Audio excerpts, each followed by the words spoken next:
खटमल और बेचारी जूं, पंचतंत्र की कहानी। एक राजा के शयन कक्ष में मंदरी सिरपिनी नाम की जूं ने डेरा डाल रखा था। रोज रात को जब राजा जाता तो वह चुपके से बाहर निकलती और राजा का खून चूसकर फिर अपने स्थान पर जा छिपती। संयोग से एक दिन अग्निमुख नाम का एक खटमल भी राजा के शयन कक्ष में आ पहुंचा। जूं ने जब उसे देखा तो वहां से चले जाने को कहा।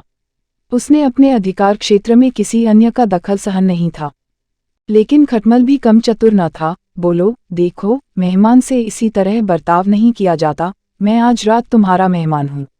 जूं अंततः खटमल की चिकनी चुपड़ी बातों में आ गई और उसे शरण देते हुए बोली, ठीक है, तुम यहाँ रात भर रुक सकते हो, लेकिन राजा को काटोगे तो नहीं उसका खून चूसने के लिए। खटमल बोला, लेकिन मैं तुम्हारा मेहमान है, मुझे कुछ तो दोगी खाने के लिए। और राजा के खून से बढ़िया भोजन और क्या हो सकता है। ठीक है, जूं बोली, तुम चुपचाप राजा का खून चूस लेना, उसे पीड़ा का आभास नहीं होना चाहिए। जैसा तुम कहोगी, बिल्कुल वैसा ही होगा। कहकर खटमल शयन कक्ष में राजा के आने की प्रतीक्षा करने लगा।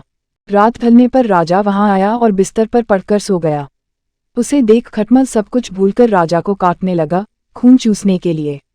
ऐसा स्वादिष्ट खून उसने पहली बार चखा था, इसलिए वह राजा को जोर जोर से काटकर उसका खून चूसने लगा।